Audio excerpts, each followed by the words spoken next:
Hello and welcome to the Overland Journal podcast. I am your host, Scott Brady. My co-host, Matt Scott, he's not with me today. I'm up in Bend, Oregon, beautiful part of the country. I've picked up an earth cruiser and I'm getting ready to head out into the Alvord Desert and the Steens Mountains for a few weeks of exploring.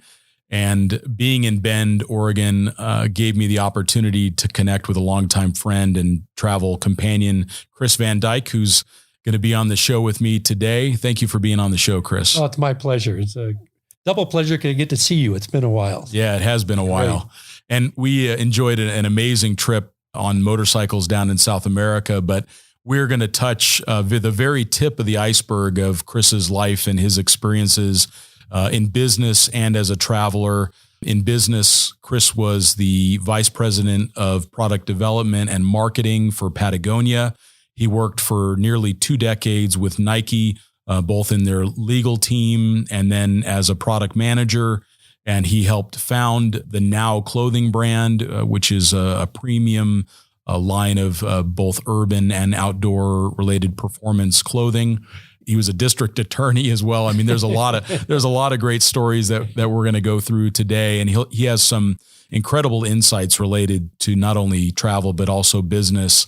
I was reminding Chris before we started the recording that there has been a few nuggets that he's given me of thoughts through the years that have stuck with me for literally years and made a huge difference in my business. So thank you, Chris, again for being on the podcast. Absolutely my pleasure, Scott. Thank you for inviting me. Well, I think it would be neat to first talk about the places that you've traveled. The sailing stories just sound fascinating. So tell us about where you sailed in the world with Chris, your wife, and where you traveled. Well, we took off for 3 years on our own sailboat and sailed it to Alaska, to Mexico, spent several years in the Sea of Cortez, the coast of Mexico and South America. And then we crewed on a boat that we became kind of regular crew members. We crewed on a month-long passage from Tahiti to Hawaii. And then we crewed on a month-long passage down the coast of Peru from Portimont to Ushuaia. And then I did a 5-week trip from Ushuaia to Antarctica and back. The culmination of my hairball sailing experience. So you've nearly sailed the 7 seas, it sounds like. Pretty much. And we've chartered all around the world. We rode out a hurricane in New Zealand on a charter boat and sailed in Thailand, Australia, New Zealand, sailed some in the Caribbean, Mediterranean. So just almost everywhere. So, well, the timing of this conversation is around COVID and you want to talk about being able to socially distance yourself. Being on a sailboat would allow you to do that in ways that would be pretty impressive. Yeah. For a month at a time, pretty easily. Yeah. I was reading in the news just a couple days ago about this guy who had been out in the ocean for 3 months, and he cruises into the port in New Zealand. Now he knew what was going on from some satellite communications, but they wanted to quarantine him when he showed up. And he says, "Man, I've been quarantined for 3 months." So it's pretty interesting to see how isolated. I mean, we think we can get isolated overlanding, but you can really get in the middle of nowhere on a sailboat.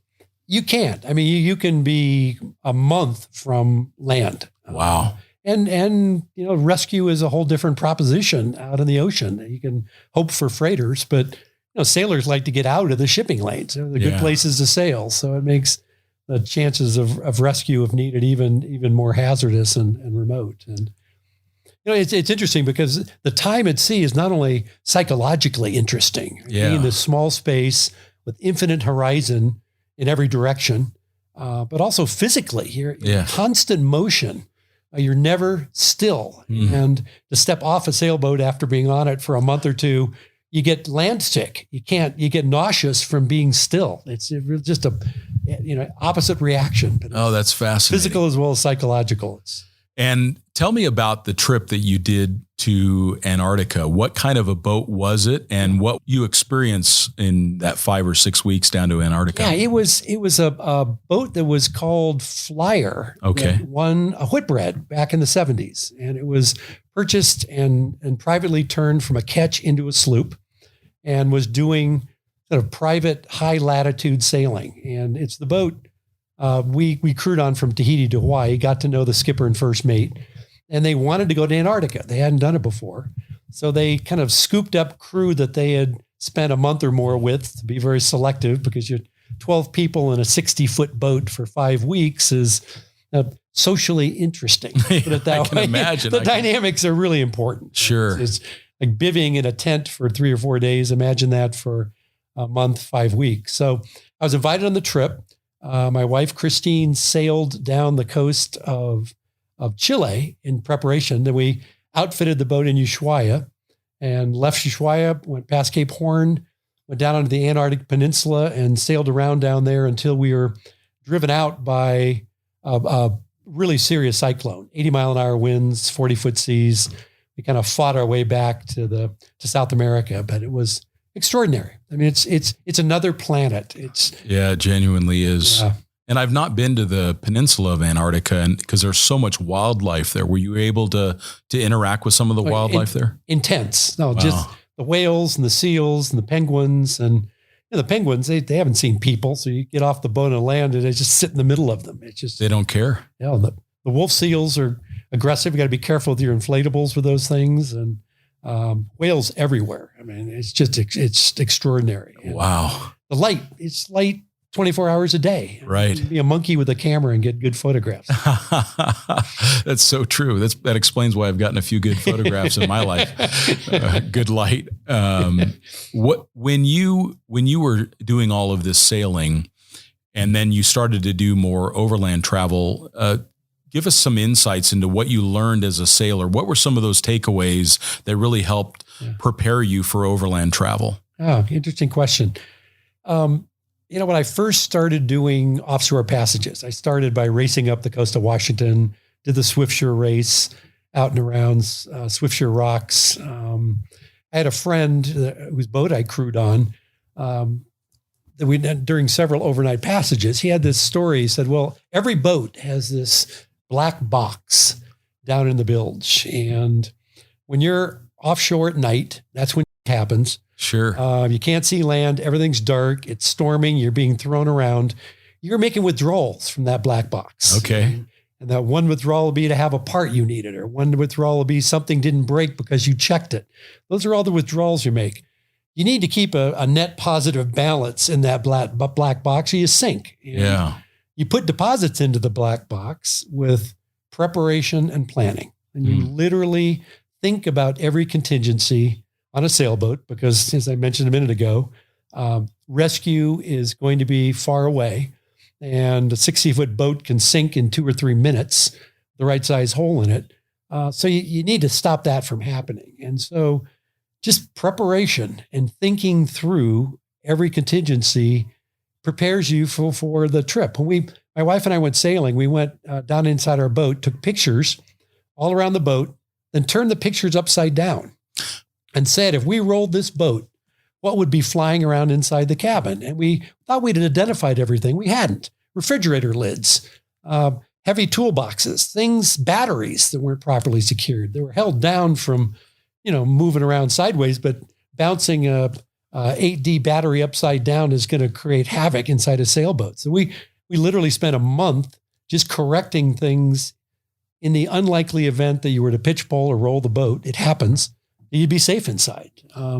If the boat floats, it's a safe place. That can happen with a vehicle. You can easily roll it. You're so right. So securing all that stuff. Securing it, and then like a vehicle, where do you secure it? How low in the boat are the heavy things? Where do you put the chain? Where do you put the batteries? Where do you keep the tools? All of those, extra oil, the water, all of those things affect the balance of a sailboat, and dramatically affect it if it's turned on its head. So thinking about those things, we did our first offshore trip up the coast of Washington, and our sailboat has what's called a steering quadrant. The cable comes around the steering wheel, goes around pulleys, and goes back around the rudder. There's a big piece of bronze, about 3 feet in diameter, that the wire rope runs around and comes back to the pulleys. And when you turn the wheel, it shifts this, and this big iron thing turns the rudder shaft. Okay. The pulleys, as they turn, the cable as it turns a corner, there's bronze pulleys, and there's just steel bearings that go through. Just before our trip, I said, I think I better go check out the steering system on this. And the steel pin, the cotter pin had fallen out. the pin holding the pulley had backed halfway out, was still holding the pulley on, but a quarter inch, the pin had come out, I'd lose my steering. Not something you want to happen offshore. Wow. While you're sailing. You could lose total control of the boat. So, just the inspection, the preparation, thinking about contingencies, I think all of those are directly transferable into overland travel in a vehicle, on a motorcycle. Name your equipment. Just thinking through where you're going, what you might need, and then prioritizing, because you can't take everything. Yeah, it was interesting when you just showed me the little walkthrough with your Sprinter today. I immediately noticed that right behind the driver's head was the satellite phone, all of the communication devices. And a lot of times people will have a sat phone tucked into a drawer in the back of the vehicle, or it'll be maybe in the drawer of a Sprinter. But if that vehicle was to catch fire, you won't be able to get to the phone. So that, to me, when I first saw that, I thought, this is somebody who has traveled a lot, and it makes sense with the boat. You've got to be able to grab that stuff in a moment. Absolutely. And, packing your life raft. I mean, what are the things you want in your little Pelican case inside that life raft? And so you got to spend some time. And there's a lot of people have a lot of experience on this. People have actually spent a lot of time in life rafts.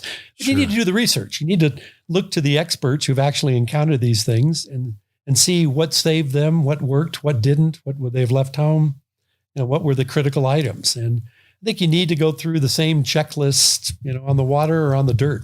Same things apply. Oh, that's fascinating. And I remember reading parts of Yvon Chouinard's book.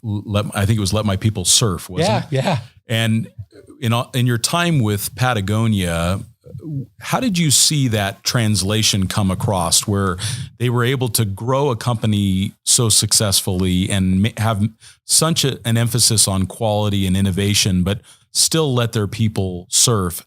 If there was somebody listening to this podcast with a new business and they're trying to build that kind of a culture, what would be some things that you would recommend to them to think about in how to make that culture exist for them too? No, and how to preserve it. Because what happens with growth is those cultures die. There's can be successful as a business, but die as a culture. And that's a painful thing to see. And I've been blessed to have been at two kind of iconic brands, Nike, which focus on sport, and Patagonia and outdoor gear, which both struggled with that through the growth phase. And both were founded by people who had an overriding passion for the sports that they made equipment for. And Nike was running originally, but it became basketball and tennis and baseball and football and all the cleated sports. Patagonia was climbing and branched out into all sorts of alpine sports. And I think kind of the hard way through some rough times, both companies learned that protecting a culture is like protecting a relationship. It takes investment. Takes time. It takes commitment. It takes making sure everyone knows where the guardrails are for the company and what the shared values are.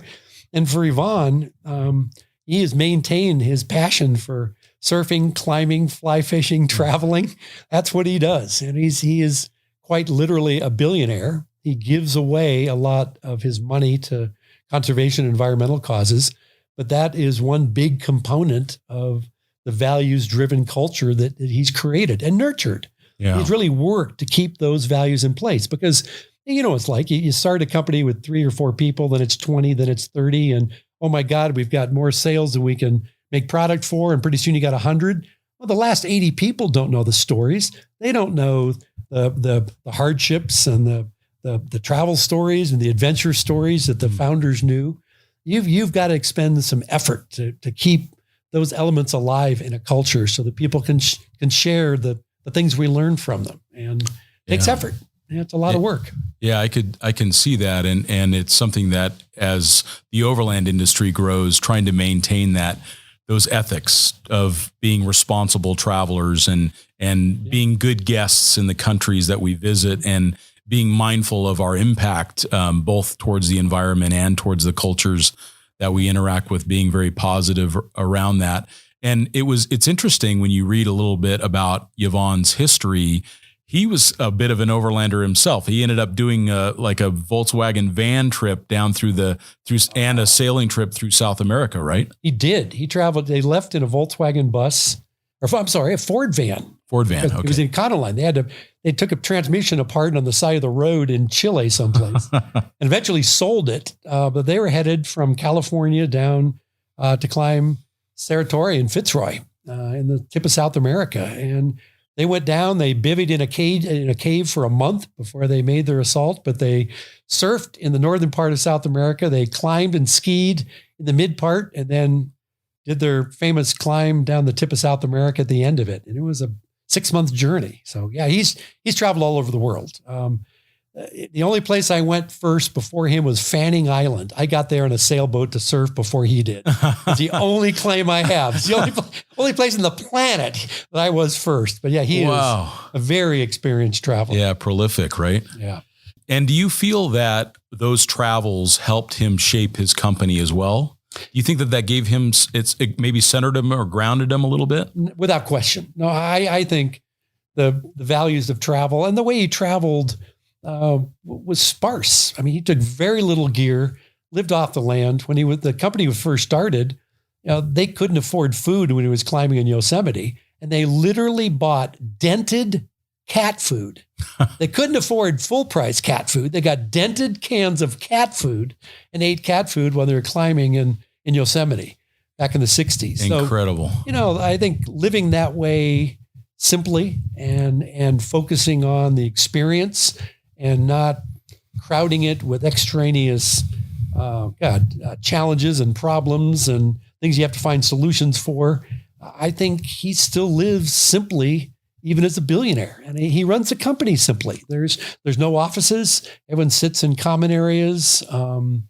He spends my first week there was comprised of, I sat in the day with him in a blacksmith shop. He told me the history of the company is he made a piton.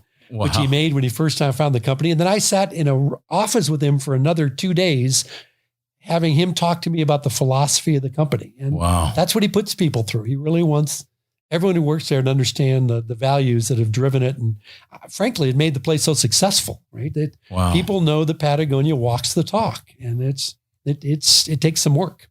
Yeah, that's a fascinating story that someone at that level of leadership within that size of an organization would take that amount of time. I don't think most do that. And I think that that's probably why those cultures get lost or they get reinterpreted as new people come on board. And now he's got people helping him. I think the company's tripled in size or doubled since I was there. But that exercise of introducing people to the culture so that when reference is made in a catalog or one makes reference to a story about something that happened, there aren't these glazed eyes. People don't know what that story is about. And there's a rich history with Doug Tompkins and Chris and all the people, Rick Ridgway, that are really a part of the legacy of the company and have all played an important role in it. And he makes people familiar with their stories as well. And one of the things that I've taken away from a lot of your stories, Chris, is it looks like that you have had these chapters in your life where you get very focused on a business opportunity or maybe something that you want to create. You focus on that and it seems like you understand the timing when you need to be done with it or move on from it. And then you go and you play. I mean, you go travel the world by a sailboat or you go help the listener, maybe give some encouragement or some understanding around how do you do that? How do you accomplish that in your life where you can have these sprints as a business person and then follow it up with a day that you leave and you go off on your sailboat? Yeah, I think initially that was simply attention deficit disorder for me. I get bored easily and I like to play. And so I always wanted to do something new. But I think as I got older and, kind of became more senior in some of the positions I had in companies, it just became an element in our planning. When we went sailing, that's not an activity that two people on a sailboat can do when they're 80 years old or 70 years old. We wanted to do it while we're young enough to physically be able to do it. And we said we can take time out, we'll come back and we'll look for something else to do, and just made the decision. There's a little bit of stepping off the edge when you leave that good job to go do something. I wouldn't trade the experiences I've had for anything in the world. And, had I stayed in some of these companies, would I have been more senior and, and had more responsibility? Probably. You've got to make a trade in your life about, what sort of balance do you want? If you want to be the CEO of a Fortune 500 company, or would you be happy being a VP of marketing and then taking 3 years off to go sailing? Right. It was the latter for me. Yeah. Right. So, everything's a trade. And I think if you plan well, for me, it's been a really easy trade to make. Yeah. One of the things that's been so interesting for me in having these conversations for the podcast and the people that I've met in recent years in my life, it seems that across the board, there is this recognition that the one true piece of wealth that we have is time. And it seems like that we spend time with recklessness. It seems like that we're always convinced that we have more time. So we're very frugal with money even, or we want to try to accumulate as much money as we can, but then we'll give away time like it doesn't have any value. And it's really the only thing, from Bill Gates to me, Bill doesn't have any more time than I do in a day. He can't, even being a billionaire, he can't buy more time than 24 hours. Right. So it's very finite. And it seems like that the more that I consider it, the more that I think about it, the more that I recognize that wealth for me is starting to look like how much time can I spend enjoying the world? Like it really comes down to time. Do I have enough money to take off for months or years at a time? It's about setting priorities and what's the most important thing to you. And, I lost, kids in my life who didn't get to grow up and the losing an only child, I think reset all my value points about time being the one asset that we have. That's the only thing we have even a slight bit of control over. Sure. And you start making decisions based on that. I when we did the video for the South America trip, right.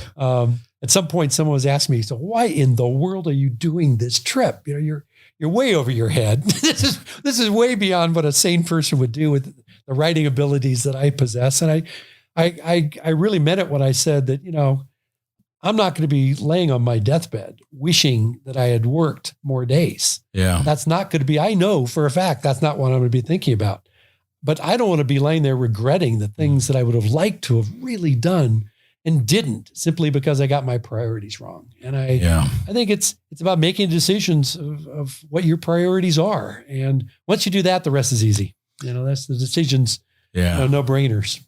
Yeah, it seems like regret is the most difficult pill to swallow because you can't. It's like it's the things you can't undo or you can't fix because it's already the ship has sailed, right? So money things, okay, you can make more money, but like you said, time is the one asset. You just don't create more for yourself. Well, and that brings me to the trip that we did to South America. So this was Expedition 65. Yeah. It was put together by a mutual friend of Chris and mine, Jim Hyde from Rawhide. And they conduct premium BMW Motorrad training. So if you're a big bike rider, or even if you're not, and you'd like to see how it is to learn how to ride a big bike, they do a great job of training. It's just we don't have any affiliation with them. This is just a personal recommendation based upon the learnings that I've had with Jim and his team. But Jim pulled together a small group of people. I think there was maybe 18 of us total. I think we started with 13. 13. Okay. Because they had a driver, we had some other people, but I think it was 13 riders. So it was a little bit bigger than you'd normally have in a group of buddies. But by the end of it, we all were a group of buddies. But it was such an eclectic group of folks. And we left Cartagena, Colombia, and the intention was for the group to go all the way to Ushuaia. And there wasn't a lot of folks that actually made it to the end, not because they got sick or injured, but I think the timing, they ran out of time maybe, right? Well, no, two people, Chris White and Bill Whitaker, had to leave the group early to make a run for Ushuaia because they didn't want to miss it. Got it. So their trip was cut short while we were exploring some of the mountain regions of southern Chile. But everybody made it other than the one injury we had. Everyone made it to Ushuaia. Yeah. But I think 12 riders made it down there at different paces. And was that the longest trip you've ever done on a motorcycle? Without question. No, that was 11,300 and some miles and about 2.5 months. And what did you take away? I mean, you've having traveled in sailboats and Tacomas and expedition vehicles. What did you learn traveling on the motorcycle? What was your big takeaway from the bike? Oh my gosh. Well, the takeaway from the bike was a 1200cc bike is capable of riding a ride like that. You know, as you know, a lot of it off-road in some pretty severe terrain. Yeah, we were really off-road. Yeah. If you train, I'd ridden motorcycles my entire life. I rode bikes from the time I was 12, 13 years old. And I had never been trained on how to ride a 560-pound bike in the dirt. And I did a couple courses with Jim. I learned more in 3 days, and I'm not affiliated either. I'm just a happy former customer. Right. But for that training, I would not have been able to successfully do this ride. Yeah, some of that stuff we did in Ecuador was pretty technical. That was challenging. My goodness. It was, you know, and there were, we had the Colin Evans. Colin became a good friend along with everybody else, but Colin lives in Oregon, so I see him more, but we had the DFU number for all these elements we were on. Don't up. Yeah. And the Death Road, which is supposed to be the ultimate DFU road, that was like a 6 or a 7. Right. We were on roads that put that thing to shame. I mean, literally, you remember there were 6, 7 foot wide, rocky, off camber, totally 10-degree downhill and 1,000-foot drop-offs. I would be nervous walking on some of those roads. Yeah. They were intense. And we were taking big bikes. We were taking big bikes. And just don't look. I mean, the lesson, don't look where you don't want to go. And I will tell you how many times that went through my head. Don't look where you don't want to go. Don't look where you don't want to go. Target fixation, you really right? You don't want to go there. Well, and I think it was the last night that I was with the group. We were way up in the mountains in Peru. I think we were maybe 14,000 feet. Yeah. And that was one of the coldest nights I've had camping in my life. I had all the gear I needed on the bike. And I think that's one of the things that I love about the motorcycle is it reminds us of how simple life can be if we allow it to be. So I traveled for months off of that motorcycle with everything, you know, just a few items. If you think about it, it would all fit in the passenger seat of a car, everything that I had. But I was cold that night, and that was such a neat spot. It was beautiful by that lake and everything, stunning. Right. And it was like a gold mine or something nearby, wasn't it? Yeah. It was, you know, I think the other big takeaway for me was, you know, follow as closely as you can to riders that are better than you and watch them. I mean, just pay attention. And, you know, the few times I could catch up to you, watching you was one of the people I watched in this, you know, but Jason and Chris White and good riders. Some of the riders on this trip were extraordinary, not just good, you know, Tiberio. Yeah, really good. These guys are world class, and there's nothing better. If you can finagle your way into a group of riders that much better than you are, just pay attention to what they're doing and don't be shy about asking. And, God, I learned a ton just from the people on the ride. It's just really, really good. There's so much that we can take away from keeping that mindset of being a student, right? Of always learning. And I learned so much on that trip from all of you that I was with, and the importance of training, especially on something very, I mean, motorcycles fall over, and that's what I think people get away with a lot of stuff in 4-wheel drives because they don't typically fall over, right? But you can't fake it on a motorcycle. You either get the skills and you learn how to ride one, or you don't, or they fall over. So no, and there were sections. We were at 15,000 plus feet in Bolivia, and we had about 20 miles of, there really wasn't a road. There were tracks through 2-mile wide sand for 20 miles. And I'm not a lover of sand. And I was struggling. I went down, 20 times if I went down once. Sure. And Evan Firstman finally rode up to me as I was laying under my motorcycle saying, someone just shoot me. At that altitude, picking your bike up. You're smoked. I was so toast. Yeah. And Evan kind of shuffles up, says, hey, Chris, how many pounds of air you got in your tires? I said, I'm air down. I'm down to like 21 pounds. He said, that's 10 pounds too many. That's right. He literally took my tires down to 12 pounds. I rode right out of there. It was just little things like that. I said, well, it won't stay on the rim. He said, that's the least of your problem, bro. He's right. Yeah, he's right. Yeah. I'm not going to hit a rock, not in that stuff. Right. And I was able to totally ride out. The lesson of the day that's, saved the rest of that week for me was simply, when you get a really extreme conditions, you got to make extreme adjustments. And those people knew that stuff. I didn't. It was fabulous. Yeah. And I think for me, one of the other lessons that I really took away from that trip is the importance of not riding at night. It doesn't mean that doesn't happen on occasion where you have a flat and you got to fix it, or you have a GI issue because of a bad taco, and you end up coming into camp or into a hotel late at night. But that was definitely a lesson from that trip. There was just too many nights that we came in late, and there were people that were very tired, limited visibility at night in the developing countries. Rain. Yeah. Yeah. No, it was, things happen, right? They do. Tires get flat, you get lost, you have some mechanical problem. But we rode too many nights that we could have planned around. They were the result of bad planning, not unforeseen events. And I think particularly in literally third world countries like that, too many variables. Yes. It doesn't matter how good a rider you are. Mm-hmm. Those things happen. And I think I finally got to the point. I said, when the sun goes down, Chris goes down. Yeah. I'm camping. Yeah. So you guys can go on. I'll catch you tomorrow. And, right. I was not the Lone Ranger. This just wasn't me. There was, a split. Some people just have a higher risk tolerance. Sure. And that's, my risk tolerance was unforeseen consequences riding at night. Don't go there. Yeah. One of the closest in my memory, one of the closest I went to really having a bad accident was on that trip. And it was at night, and, I was following behind a car, and, the car passes over this manhole, what I thought was a manhole cover, but there was no cover there. And of course the front end of the bike went, and I just had a split second to try to add some throttle to loft the front end a little bit, which maybe helped, but I ended up with, a high speed, pinch flat, lost air immediately. And I was lucky that I didn't go down from the impact itself, because the whole back of the bike came up, and then, and of course the rear barely made it out of the hole. And then I ended up with a flat on the side of the road with really not enough room to pull out. I was really right on the side of the road, as you guys remember. And that was just, for me, it was definitely a lesson of, if it had been the daytime, I would have seen it. Yeah. Easily seen the shadow and how the light was casting into the hole, and known that wasn't a manhole cover.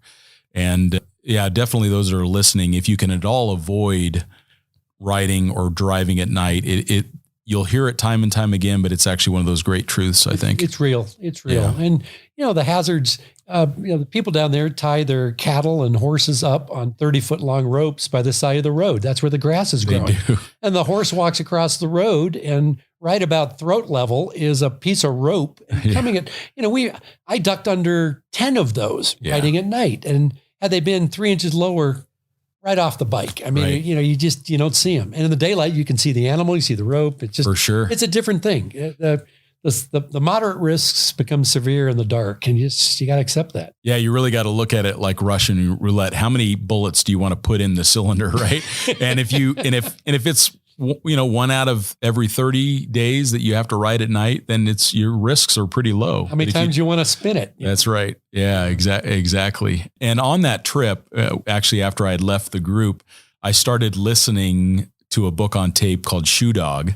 And it was based upon your recommendation. And that was Phil Knight's book about starting and running and growing the Nike organization. How was that experience working for Nike? I think more than anything else, it's the job that changed my life. I was there longer than any place else I worked. I went to school, trained as an attorney. Right before I was at Nike, I was actually a district attorney. I was elected when I was 30 years old. I had no business doing that. At the end of the term, Nike recruited me to be a lawyer and to go back to Washington, D.C. and to carry on the fight that had been happening with U.S. Customs. And Shoe Dog ends the book with the battles going on with this particular customs agent that is now fighting with the now publicly traded small company Nike.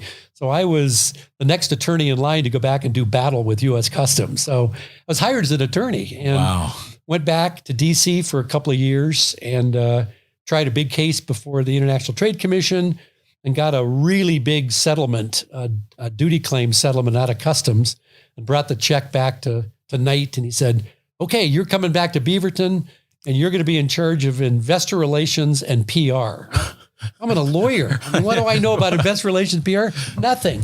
I don't think anyone in any job had ever done their job before at Nike at that time. That was just the culture.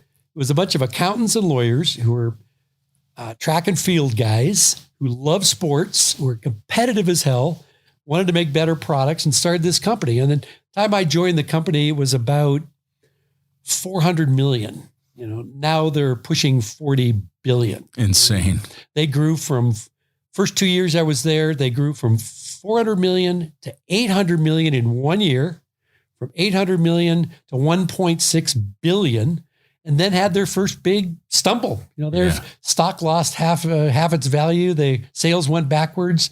Nike almost got wiped out in the mid 80s. And I had a ringside seat in my role as investor relations and PR to kind of, how does a young, hot brand like this get their mojo back? And it was the education of my life. I got the free MBA, if not PhD, and how does a startup get back on track? And what I learned watching them get themselves out of that hole literally shaped my professional life from then on. What were some of those key takeaways? What were some of those big learning events that you saw?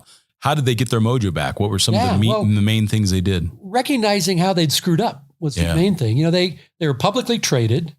They had been doubling their sales and earnings every year for 10 years. Do the math. Yeah. They started 100,000. I mean, you get to $1 billion really fast. Well, the shareholder expectation then becomes you got to double your sales every year. Well, that's not sustainable, right? Right. But they were trying to do it, and they did some stupid shit. They started making moon boots for Michael Jackson. They started making fashion shoes. Their arrogance made them believe that they could put a swoosh on it, they could sell it. And they were wrong. You know, the franchise for that brand, their customer was an athlete. And when Nike started making moon boots and fashion shoes and leather shoes, people left them like the plague. And they recognized they'd gone off track. They said, athletes got us to where we are. We are a sports and fitness company. We're not going to do this other crap. Let's figure out how we kind of recommit to sports and fitness. And the three things they did, Just Do It was born. Great slogan. Michael Jordan was signed and cross-training as a category was created. And they haven't looked back. You know, they were at 800 million when that fiasco happened. I wrote the annual report that year. That was an experience. They're now $40 billion brand. And every 18 months, 2 years, Nike has an offsite with the senior 100 people. And they literally recommit to the values that got to the company where they are. You know, they look back and say, what's happened this year? What do we have to do differently? What is the basis of our success? How do we get to where we are?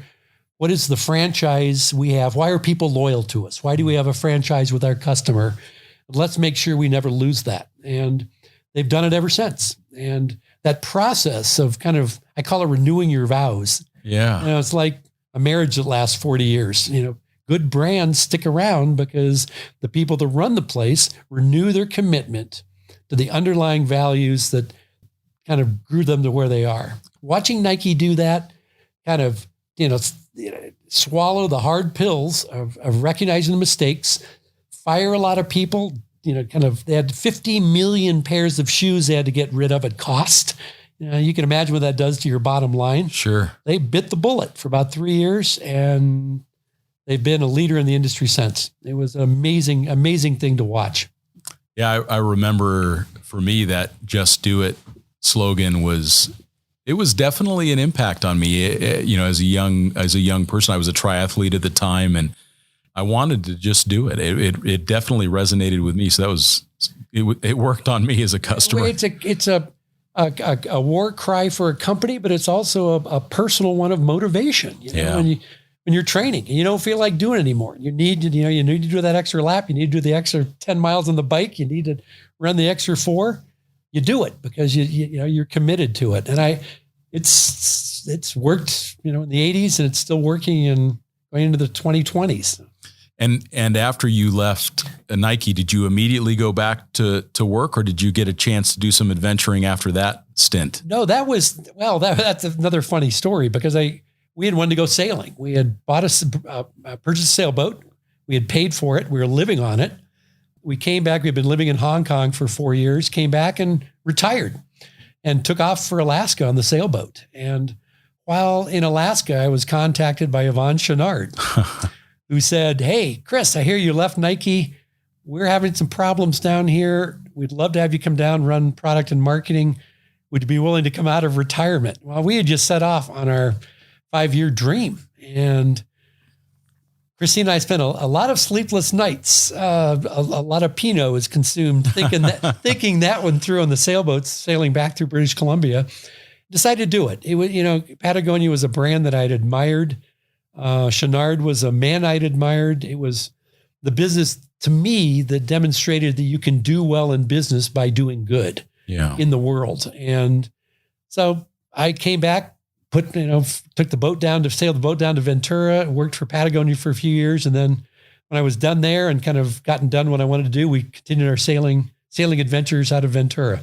And how long did you work for Patagonia? About 4 years, 3.5 years. Okay. Yeah. And it was, they had gone through exactly what Nike did. Yvon came to realize that, at 300 million, if it was at 400 million, he could give away another 30 million bucks to conservation. So they started doing stupid stuff. Yeah. And consumers coined the phrase Patagucci, because Patagonia was making a lot of expensive fashion stuff.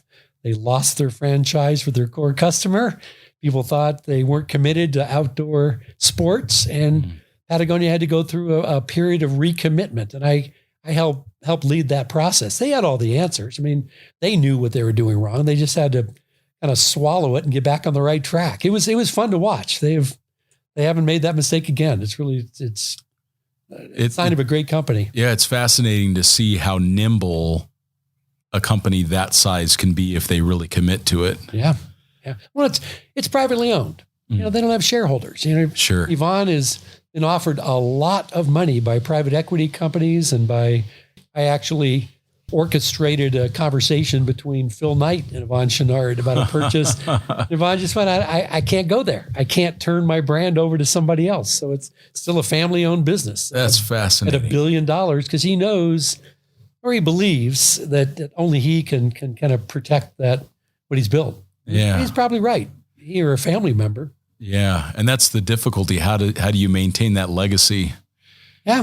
Well, you have to be willing to say, I'm at $1 billion right now. I've made some mistakes. I'm perfectly happy taking this company backwards to 600 million and do the right thing and then rebuild again. Because I don't have any shareholders to moan and groan. Right. I own this bad boy, and I'm going to do what I want. And he's made some mistakes, but 99% of the time he's done the right thing afterwards.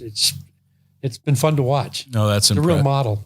That's impressive. And it certainly that realization that things need to evolve and change. I mean, you have owned a bunch of different vehicles. When we first met, you were building a Toyota Tacoma, and I think yours took a similar path to mine, where it got very heavy, and a little overbuilt like mine was. I can certainly recognize that in my first Tacoma project.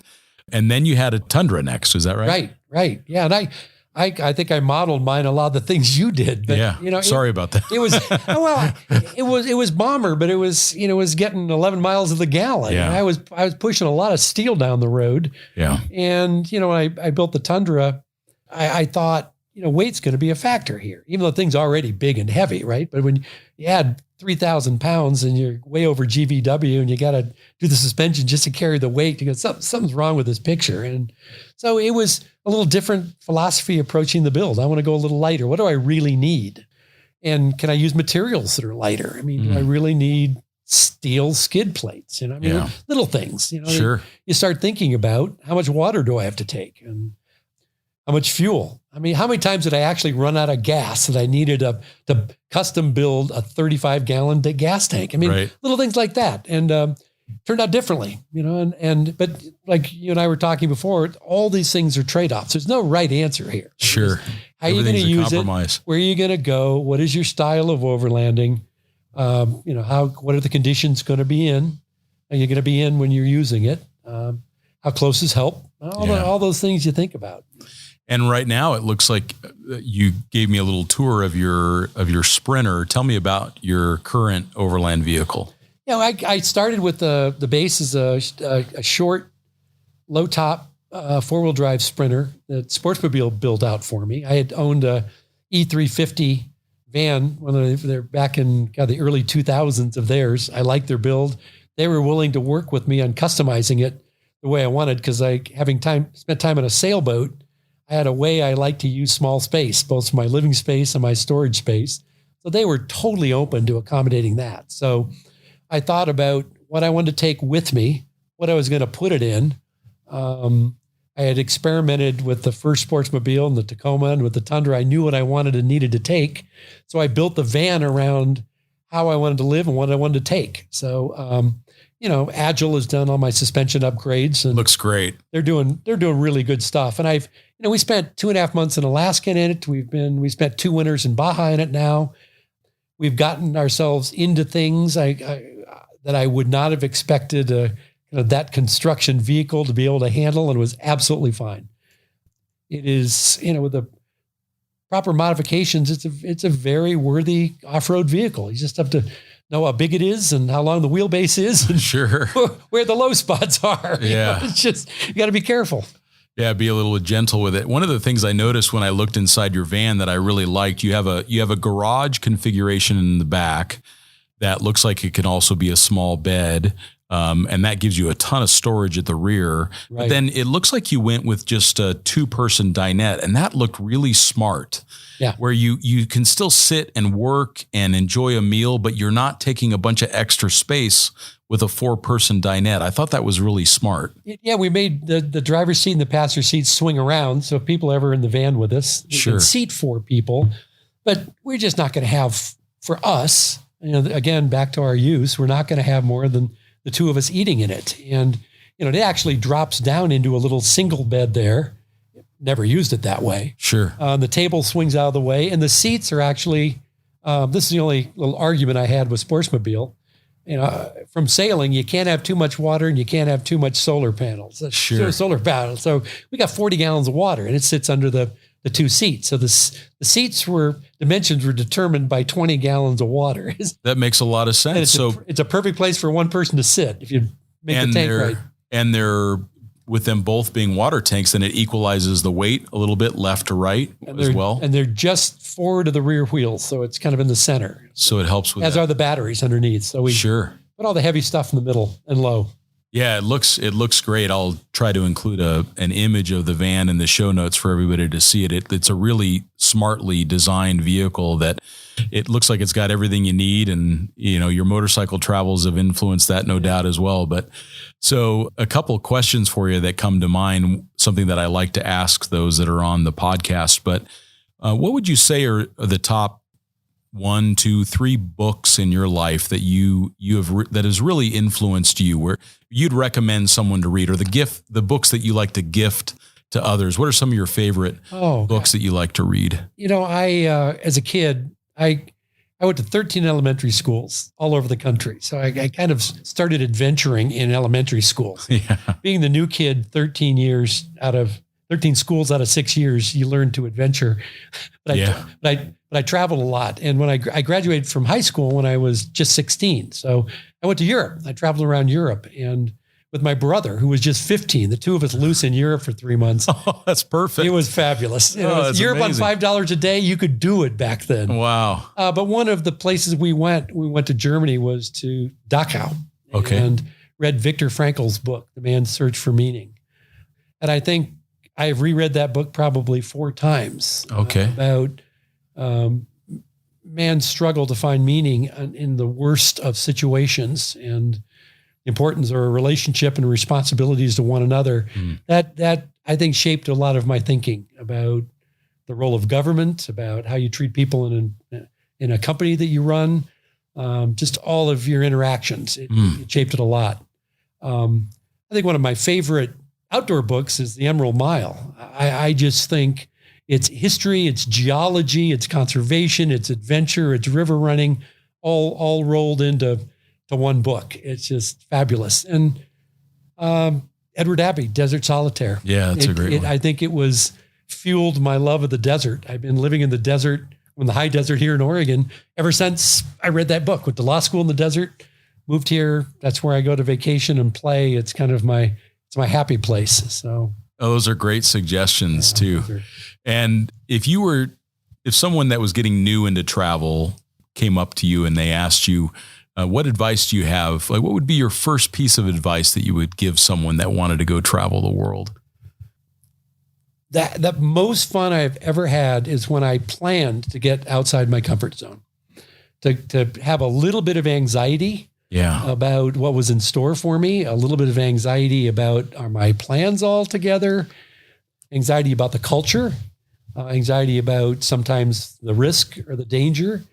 I've grown the most, I've learned the most, I've had the most fun when not when I've gone and done something that was kind of easy and planned and totally predictable, but when it was more unpredictable. Stretched you a little bit. Stretched me a little bit. And you don't have to stretch with physical danger. I mean, there's cultural things. I mean, I mentioned I worked in Hong Kong for a long time for Nike. I was supposed to go to Europe and run the marketing and product development for the European headquarters. At the last minute, they said, no, the growth area is Hong Kong, go there. And I went, oh man, Asia, that's kind of weird. I'd never been to Asia, that really uncomfortable. I think it was the lack of feeling your complete equilibrium that made the 3-4 years I spent in Asia so much fun. Wow. You know, you're in a different place. And I think I probably learned more and experienced more and had more fun being off balance a little bit on that. I mean, the latitude 65. I mean, I was way out over my skis. I mean, I had never ridden anything close to that. And there were times when I wondered what the hell I was doing on that trip. But in retrospect, and 95% of the time, it was kind of just taking the chance to go a little beyond what you think your capabilities are. Doesn't mean don't plan. Doesn't mean don't be careful. Doesn't mean don't try to imagine what can happen. But just accept that level of discomfort is what brings the fun to it. Yeah, and it's what helps us grow. I think even if you think about exercise, it requires that stretching of ourselves, that soreness that comes from pushing a little bit more weight today than you did yesterday, that helps make us stronger. And I think the same thing applies in most of life, certainly with travel. And it becomes a bit addicting in a way, because you recognize that, wow, what's that other culture like? And then what's that one like? And it's certainly been transformative. Well, and I just find myself, have I not had an experience like that? I start getting fidgety. Christine, she's tired of hearing me say it. I need an adventure. We need to plan something. Yeah. We need to do something. And it could be a short thing. I was just down in Yosemite with a buddy, who has climbed all of his life. And I do 1 or 2 pitch routes, here and there, bolted stuff, got to Smith Rocks, pretty lightweight climbing. And he said, we're going to Yosemite. We're going to do a big wall. We're going to do Royal Arches, 17 pitches, 14 hours. I said, David, there's no friggin' way. And he said, hey, we're going to get a guide. We're going to get a Yosemite guide. We're going to go down there and do this. And so 6 o'clock in the morning, we're in the lodge. Now it's called the Awani again, thank God. Guide comes up to us. We're the only ones there. We're standing around our harnesses and our climbing gear. And he looks around and looks at us, looks around, looks at us, and comes up to us and says, are you Chris and David? David, by the way, is 77 years old. He says, how old are you guys? He said, have you ever done anything like this? David said, oh yeah, I've climbed this route 3 or 4 times. I said, I haven't. He said, you'll be fine. You could see this poor guy is thinking, oh my God, what have I gotten myself into? But 14 hours, 17 pitches later, we made it. I had no skin on my hands, my feet, my elbows, and my knees. It was one of those things about halfway through, I just, I said, do it. I'm going to finish this. I've never been in so much pain.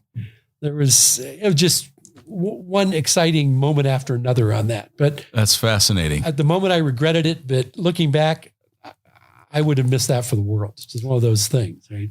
Oh, that is so cool. Well, Chris, thank you so much for the time today. You've always been an inspiration, and you've always been so gracious with your time. Chris has helped me with Overland Journal through the years with advice, and I've learned so much from you, Chris. Thank you so much for the time on the podcast today. And maybe we'll get you on at some other cool location in the world, and we'll talk a little bit more about adventure in your travels. But I'm really grateful for your time today. This is a total pleasure. And, you are personally responsible for me being involved in most of this overlanding stuff, because it is the journal, it is the vehicles you built, it is the time I spent at the expo, all those things. You've been inspiration and a teacher for me in this. So thank you. It's publication's great. It is. I've learned so much from what I consider one of the best publications on the planet. So thank you for the work you do there. It's fabulous. Well, I'm so grateful for the team. I wouldn't have any of it without a bunch of people that are much smarter than me behind the helm. So thank you again for the time today, Chris. And it was nice to see you. Great to see you. All right. Enjoy that Earth Cruiser. Yeah, you got it. Thanks.